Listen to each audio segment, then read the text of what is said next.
Welcome to Positive Parenting 101, where connection comes before correction. This podcast offers practical, compassionate tools to help you raise confident, emotional, healthy children through empathy, clarity, and consistency. Miss Karen, how are you? I'm so blessed to be here, and I love this topic we're talking about today. We're talking about strong marriages equal healthy, secure children. Starts with the marriage, right? I'm even going to share some research from Harvard University that shows the best predictors of a child's long-term success and well-being is the quality of the relationship between their mother and father. And I can tell you, I believe this wholeheartedly.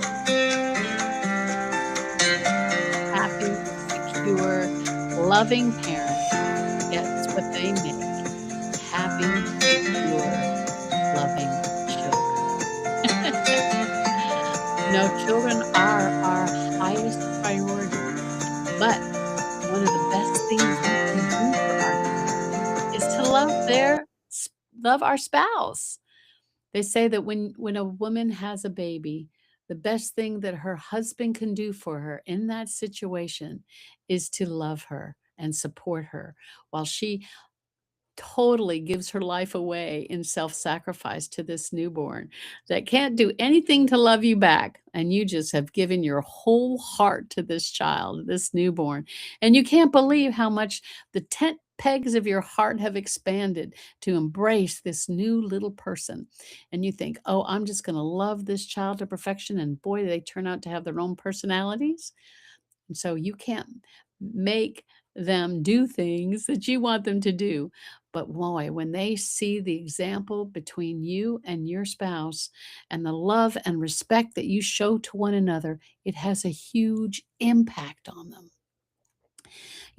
A healthy relationship has self respect. It has love and affection. You know what? Has conflict resolution because we don't always do or say the right thing. I mean, I wish I could say that I've been a perfect parent, and I promise you I have not. And I've not been a perfect spouse, and neither has my spouse. We've had to demonstrate forgiveness. We've had to demonstrate humbling ourselves and asking for forgiveness when we've made a mistake. I'll never forget my child's little face, my second son, when he mouthed off to me, and in my single parenting anger, I just hit him across the face. Well, he cried, I cried, we hugged. I asked him to forgive me, and he said, Mommy, please don't ever do that again. And I promise you, I didn't. It was like a real low parenting moment for me. And it's made a huge difference to have a spouse in the house. So, yeah, I respect, and I think single parenting is one of the hardest things to do in the world. And I think one of the weeks we're going to talk about that, Daniel and I together with positive parenting, how to be a single parent. Man, that is a big one. How about how to be a step parent? These are other topics we'll talk about. But today our topic is how to be the example to our children as a married couple. And so there's practical ways we can demonstrate how to be a good human through our relationship. And part of it is being real.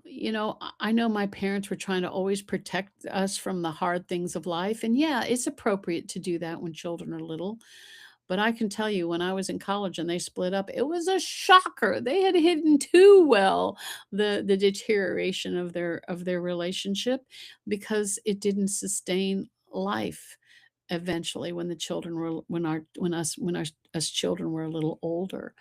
And so being able to be real before them and yet being a good example is this fine walk that we do. But the reality is that a two-parent home is the way God set it up to be. I know we can't always have that. I understand. I didn't have it for 6 years of my life, of my children's lives. And I can tell you they've had a harder time than my two children born to my husband now, where we got to raise them together.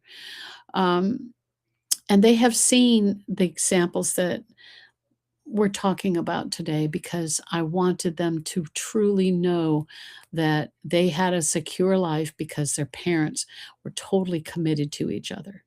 So when the marriage is based on commitment and has the basis of a commitment to God before God that says, I will love you, good, bad, and the ugly, in sickness and in health, and I will walk with you, whether you're perfect or not, because guess what? None of us are perfect, and there is no perfect marriage. So that's not what we're setting up as the example.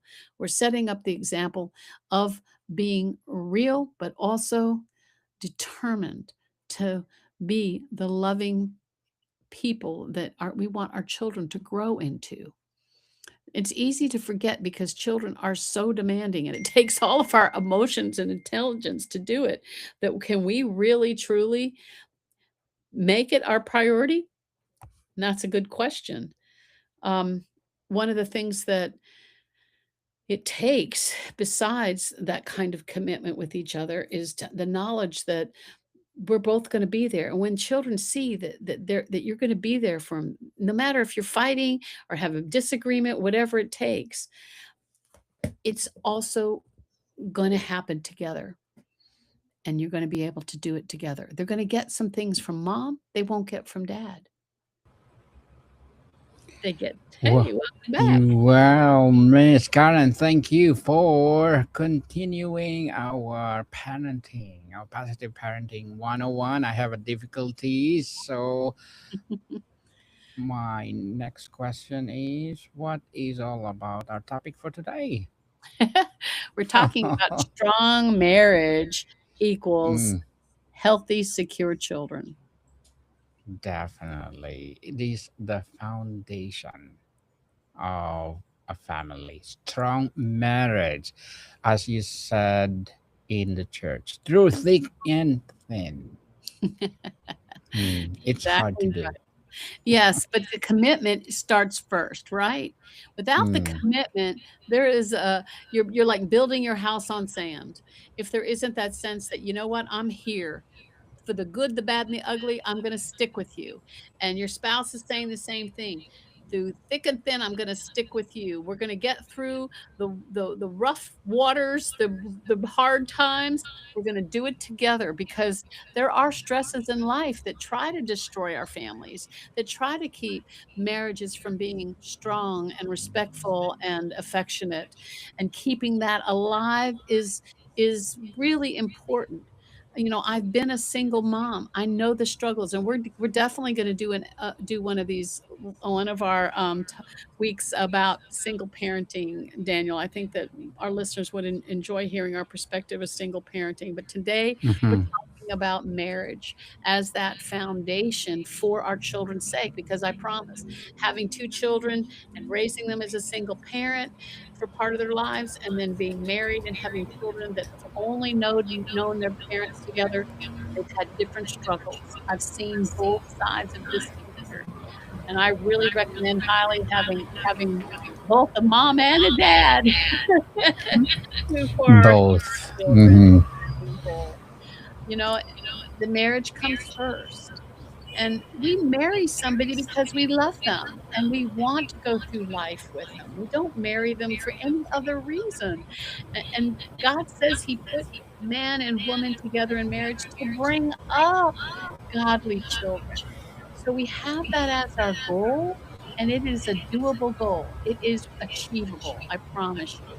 So when that love is formed and we create children from our loving union, then we are bringing children into a godly environment. And of course, putting God first, bringing your children up in the love and admonition of the Lord is huge. And I know some parents have different faiths. They get married and they're coming with different faiths. That's difficult. You've got to find some resolution, some mutual respect on how you're going to raise the children together. Definitely. A strong marriage creates a predictable emotional climate in the home. When children consistently witness cooperation, patience, and mutual respect between their parents, their nervous system learns stability rather than stress. Security is not built through perfection, but through reliability. When parents repair conflicts instead of escalating them, children internalize believe that relationships are safe. That foundation shape how they will later attach to friends, mentors, and future partners. Get away of dramas, people. That's You know, not good for family. that's so true, Daniel. You know, having been divorced with 2 children, I knew that I was going to have to find a way to forgive and to be able to not talk negatively to my sons about their father. They love their father. They always loved their father. They didn't understand the divorce. And, you know, I was very hurt and broken, but I knew that I had to get healing and get over it so that we would be always in our sons' lives, no matter what happened in the future. And I was given the grace by God to forgive and to really embrace the good, the bad, the ugly of my boy's dad. And he had other struggles, other children, other marriages in his life. And I have to say, honestly, he and my husband now are very good friends. They're musicians. We are friends. We have not just children now, but we have daughters-in-law and grandchildren together. And so this whole blended family, and I know we're not alone, that many of our listeners are also going through this with the extended family, blended family situation. We'll talk more about that. But what I recommend more than that is being able to stay together, being able to keep your marriage viable and strong and growing. That commitment has to be first, even above and before the children. Very well said, Miss Karen. Children draw their understanding of love not for lectures but for observation. When a husband and wife speak kindly, listen attentively, and value each other's perspective, children absorb those patterns as relational norms. They learn that disagreement does not equal rejection. They see that affection is not weakness but a strength. Over time, this modeling becomes their blueprint for healthy intimacy. Oh, that is so good. I love that. Blueprint. It's a Blueprint, yes. blueprint for them. You want them to follow. And, you know, we talked about affection last week, but physical affection, even though the kids may go, "Oh, yuck, mommy and daddy are kissing, yuck." Truly, they love it. They love it. There is a part of their little soul that enjoys that their parents love each other and demonstrate through hugs and kisses that they are still in love and have lots of affection for each other. And children thrive under that. They love it. They love to see their parents have affection, both with their words, as Daniel is saying, with respect, not cutting the other person down. Man, save your arguments not around the children as much as possible. Don't let them see angry words being thrown at each other. It is not a good thing. If, however, you make that mistake, it's very important to come back to the children when you've repented and forgiven each other, that you can ask them to forgive you and let them see that you have made up, that you have overcome that difficulty, and you ask for forgiveness and you pray together. It really will be a great learning experience. I mean, I'd love to say we never make that mistake, but the truth is we're we're positive but flawed parents. Positive, yes. A unified marriage also provides consistent leadership. When parents are aligned in values, discipline, and expectations, children experience clarity rather than confusion. Mixed messages create anxiety, but unified direction builds confidence. Children thrive when boundaries are firm yet fair. Stability in parental leadership translates into emotional safety for the child. So true. And verbal affirmation is important too. Just as we tell our children, "I love you." And my mama came from Norway, so we taught them how to say "Jeg elsker deg" in Norwegian. So they heard "I love you" in Norwegian. And now we have little German babies, and they say "Ich liebe dich," and they also say "Jeg elsker deg" and "I love you." So it doesn't matter what language you speak it in. "I love you" is a wonderful way to speak affirmation, but not just to your children. Let them hear you saying it to your spouse. "I love you" is a wonderful way to build up and encourage not just your spouse, but your children too. Mm, certainly. And emotional security in children often mirrors the emotional maturity of marriage. When spouses regulate their emotions well, children learn self regulation by proximity. Calm responses to stress teach resilience. Respectful problem solving teaches adaptability. The marriage becomes the training ground for emotional intelligence within the household. That's good. That's real good. The other thing, and this is what I've noticed about my children. Uh, Two of my grandchildren were born during the COVID years. Well, in Germany, where they live, the world was shut down. And so my grandchildren, two of them were born when they had both parents in the home. They truly had shared responsibility because I know in my generation and most of the time women were home with the children full time and the spouse is off at work. And so it felt like at home the parent that they were seeing the most and more often was the mother. But truly, my grandchildren have seen both parents doing the various chores around the house and for taking care of the children and picking them up from school or dropping them off has been a shared responsibility.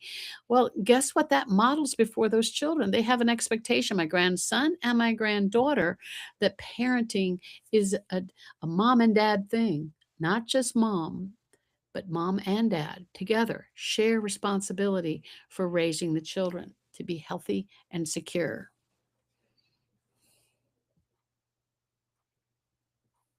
Errol said, Miss Karen, strong marriages protect children from unnecessary loyalty conflicts. In homes where parents compete or undermine one another, children feel forced to choose sides. The internal tensions erode their sense of belonging. In contrast, when parents protect the unity of the relationship, children are free to retain simply children. They are not burdened with the adult emotional responsibilities. Boy, yeah, that's true. And that creates a security in them. They're not going to have so much anxiety. If they feel secure and mom and dad are going to be here. Mom and dad aren't perfect. That's not the standard here. We try our best. We always do, but they're going to be here. Man, the children can sleep good at night. And like Daniel said, they're not bearing the responsibilities of the bills or life's challenges. They're getting to be children, age appropriate with chores that are age appropriate, but for the most part, they're learning how to just see love and see commitment and see relationships and feel in that circle of love. This is us. We are together and we love each other and we're learning and growing in it. So we don't need to be perfect. That's why we learn how to humble ourselves and apologize and ask for forgiveness. It's powerful. It's also, he made us men, he made us women. We bring the power of our maleness and our femaleness into the relationship, and we create something that just one or the other can't bring. Mm, certainly. A healthy marital bond also reinforces identity formation. When children grow up seeing their parents affirm one another, they learn the language of affirmation. They understand that love includes encouragement and belief in someone's potential. This cultivates self worth. A secure marriage often produces secure of self concept in children. That is so true. Yes, it does. It works, folks. Yes. It's worth it. What Dana's describing, it's so good and worth it. And another aspect is sense of humor because we are fallible. And if the milk spills, we laugh. Okay, let's just all clean it up. We don't have anger over the little things because we've learned, that life is foilable and we laugh at life Yes. foilables and we enjoy laughter with each other. And laughter is good medicine. It heals and it restores, and it needs to be a good component in your home life. Yes, we aren't perfect, but we try and we can apologize and we can say Mm. forgive us. And man, it's powerful. These are very, very powerful things because we're a team. We're working together to create a home life that everybody grows in, everybody loves in, everybody feels secure. And you know what? Your home is going to be a magnet to others because that's what we have found. It becomes a magnet. Everybody can see it and everybody wants a piece of it. Other people's children are in your house all the time. Yes. A magnet. People are magnet, and we will be a role model for them. And strong marriage reduces chronic stress in the household. Chronic tension between parents elevates stress hormones in children, even when arguments are not directly involving them. Conversely, warm and partnership lower overall household stress levels. Children in calm relational environments tend to show improved academic focus and social confidence. Emotional safety enhances cognitive performance. Partnership in marriage also expand parental capacity. When spouses support each other, they are less depleted and more emotional available in children. Cooperative parenting distributes responsibility rather than concentrating it in one overwhelmed individual. This increases patience and consistency. Children benefit from emotional presence caregivers. Emotionally present caregivers. There you have it, folks.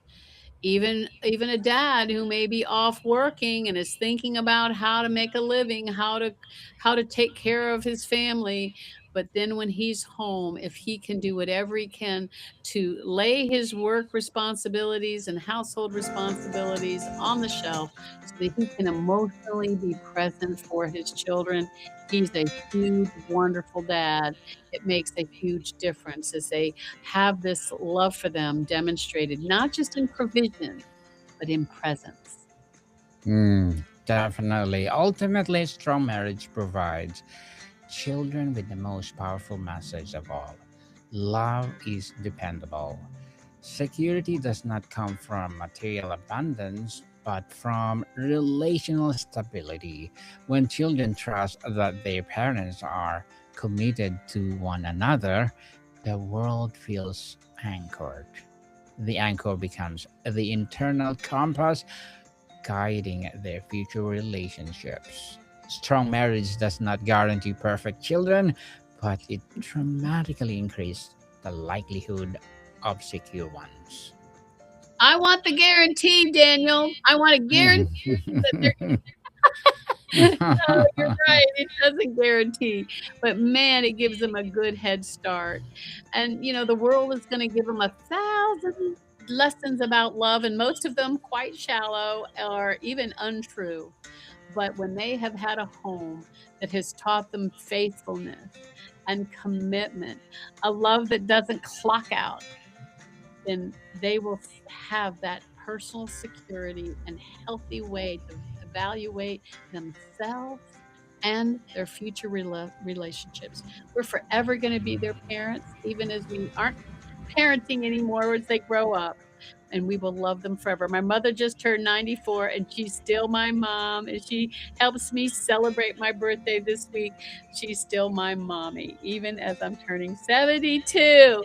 So parenting is forever, folks. Let your marriage be forever too. Indeed, forever, people. So enjoy the process because you can no longer go back to that process. Seize your day as a parent. So, Miss Karen, would you like to plug in something? Oh, yes. Daniel and I do three other podcasts together.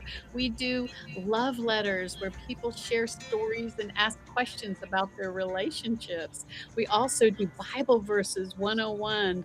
God, something God told us to do, right, Daniel? And we do coaching 101, learning how to be a coach and to get coaching. Yes, definitely, people. Please support us. We are always live every Saturday with all those for podcasts, all social media, and for the podcast itself. You can listen wherever you listen your podcast, except for Positive Parenting 101, soon to be available. And if you don't like our live streaming, you don't like our podcast, please do listen to our live 365 online radio. And for the UK, we have Radio Talks. So please do listen and support us, people. And Miss Karen, thank you so much for your time. Oh, thank you for having me, Daniel. Listeners, thank you for listening. We love you. God bless you. More to come, people. See you soon.